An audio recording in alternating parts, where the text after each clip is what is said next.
여러분 안녕하세요. 오늘은 이제 음료 레시피 조금 알려드리려고 하는데 어떤 음료냐면은 이제 레모네이드를 만들 거거든요. 근데 레모네이드 진짜 많이 판매하시잖아요. 프랜차이즈 카페도 팔고 개인 카페도 많이 판매를 하시는데 레몬 제품 시럽을 쓰시는 분들도 있을 거고 직접 이렇게 저희처럼 레몬청을 만들어서 쓰시는 분도 있을 거고 레몬청을 받아서 쓰시는 분들 다양하게 많을 텐데 뭐 레몬이야 그냥 레몬 베이스에다가 얼음 넣고 탄산수 넣으면 끝이니까 너무 간단해서 오늘 제가 알려드릴 거는 이제 티를 활용한 레모네이드입니다. 그래서 조금 특별하게 만드는 건데 예전에 많이 하시던 게 이제 그 블루 큐라소 시럽 넣어서 블루 레모네이드, 뭐 이건 티는 아니지만, 그리고 뭐 버터플라이 피 같은 거, 블루멜로 티 같은 거 써가지고 이렇게 보라색 빛깔, 분홍 빛깔 막 주는 그런 레모네이드나 또는 히비스커스 티 쓰신 분들이 많았거든요. 붉은 색감이도 노란색이랑 잘 어울리다 보니까 쓰시는 분들이 많았는데 이 티도 히비스커스 티인데 그냥 히비스커스 티는 아니고 히비스커스 베리라고 하는 리시티라고 하는 브랜드에서 나오는 블렌딩 티예요. 그래서 히비스커스 향에 또 베리 향까지 있어서 약간 좀 풍선껌 같은 향이 나는 달달한 향의 티거든요. 그래서 이게 레모네이드랑 결합을 했을 때 너무 잘 어울리더라고요. 그래서 이거는 티의 느낌까지 좀 살리면서 레모네이드와의 조화를 잘 이루게끔 하는 레시피를 조금 소개해 드려 보도록 하겠습니다. 자, 그러면 이제 제조를 한번 해볼게요. 일단 티부터 먼저 우릴 건데 이렇게 우리신 다음에 여러분들은 냉장고에 보관해 두시면 되고 저는 근데 이따가 그냥 칠링한 다음 좀 쓸게요. 저는 이 클레버라고 하는 도구를 사용을 할 건데 이거는 이제 커피 내리는 도구인데 저희가 영상에 올린 적도 있거든요. 이렇게 티 내리실 때 사용하셔도 좋습니다. 그래서 이렇게 필터지 꽂아주고 난 종이 필터는 린싱을 한번 해줬어요. 여기다가 히비스커스 베리티를 5g 정도 넣어주세요. 업체에 써있는 레시피대로 물을 300g 부어주겠습니다. 이 레시피 자체는 여러분들이 여러 번 테스트 하셔가지고 뭐 좀 더 진하게 만드시거나 해도 되는데 이 따뜻한 레시피대로 그대로 해서 냉침해서 한 60ml 정도 있다가 AD에 따를 거거든요. 근데 맛이 향이 엄청 세게 나오더라고요, 생각보다. 그래서 이 레시피를 그대로 그냥 활용을 하겠습니다. 요렇게 3분간 우려주도록 할게요. 티를 조금만 이렇게 저어주도록 하겠습니다.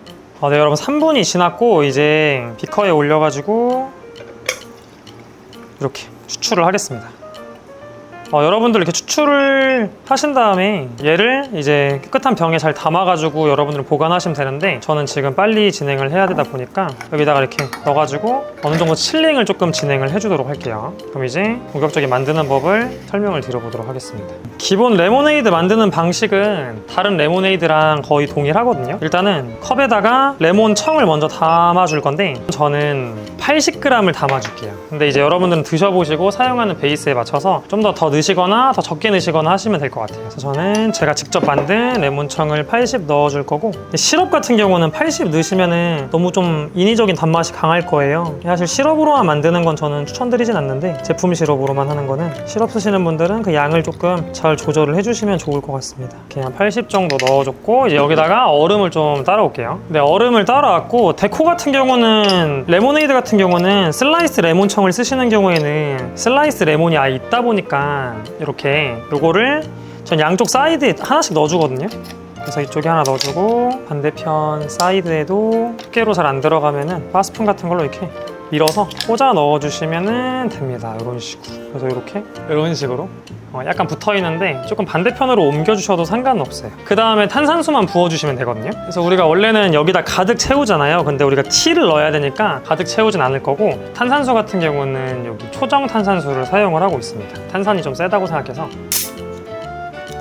그래서 이거를 티가 들어갈 양을 남겨놓고 부어주도록 할게요. 이렇게 이 정도만 부어주고 티는 저는 60g을 넣을 겁니다. 이제 뭐 얼음에다 부으시거나 또는 이런 스푼 같은 거 대고 부으시면 좀 더 층이 잘 생기긴 하는데 굳이 스푼까지는 안 하셔도 될 것 같고 이제 얼음 쪽에다가 이렇게 위쪽에 살포시 부어주시면 되세요. 티 색감이 인위적으로 진하진 않거든요. 은은하게 약간 레드빛이 도는데 이런 식으로 티를 위에다가 이제 부어주시고 마지막에는 허브류로 이제 가니쉬를 해주시면 되는데 저는 가니쉬로 이런 로즈마리 로즈마리를 넣어보도록 하겠습니다. 위에다가 살포시 꽂아서 그냥 깔끔한 정도로만 마무리 해주는 게 좋을 것 같아요. 그래서 여러분 이렇게 완성이 됐고 좀 연하긴 해요, 파스텔 톤으로.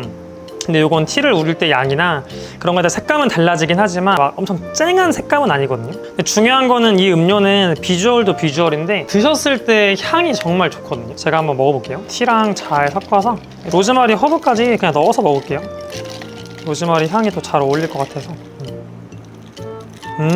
이제 기본 레모네이드는 사용하시는 재료에 따라 다르지만 뭐 그냥 상큼하고 어느 정도 좀 단맛 있고 약간 이런 맛인데, 이렇게 티가 들어가게 되면은 색다른 향이 받쳐주게 되거든요. 그렇다고 이제 아무 티로 만든다고 다 궁합이 좋지는 않고, 이 티 같은 경우는 히비스커스도 약간 산미가 있는 좀 산뜻한 새콤한 느낌에다가 베리 향이 엄청 단향이 좋잖아요. 복합적이기도 하고, 그게 레몬이랑 만났을 때 밸런스가 너무 좋거든요. 너무 싱겁기만 넣으면 또 마시기 좀 부담스러울 수가 있어요. 근데 그 베리 향이 은은하게 올라오면서 레몬의 신맛을 잘 잡아주는 밸런스가 딱 좋은 티 에이드 맛이 납니다. 그래서 여러분들도 매장에서 판매하시는 이제 에이드 있으시다면 이 티 아니고 다른 티 뭐 쓰셔도 되거든요. 여러 가지 테스트 해보셔가지고 잘 맞는 걸로 티랑 에이드를 결합하시면 우리 매장에 좀 더 색다른 메뉴를 만들 수 있지 않나 싶습니다. 뭐 이거 관심 있으신 분들은 저도 수강생분들한테도 실제 많이 추천드리는 브랜드인데 금액대가 조금 있기는 해요. 그래서 여러분들이 파시는 그 가격대에 맞춰서 이 브랜드 알아보셔도 되고 다른 브랜드로 알아보셔도 상관없습니다. 그래서 블렌딩 티 같은 거 알아보셔서 그 향이랑 내가 판매하고 있는 에이드랑 맛을 잘 매칭을 해보시면 좋을 것 같아요. 그리고 혹시 이 티 있으신 분들은 이렇게 진짜 만들어 드셔보세요. 진짜 맛있어요. 좀 더 진한 거 원하시면 좀 더 진하게 만들어가지고 냉침해서 부어주시면 되거든요. 냉장실에 보관했다가 이런 식으로 만들어주시면은 너무나 좋을 것 같습니다. 그래서 오늘은 이렇게 조금 특별한 티 에이드 메뉴를 소개해드려봤고, 다음번에는 또 다른 내용으로 찾아오도록 하겠습니다. 시청해주셔서 감사합니다.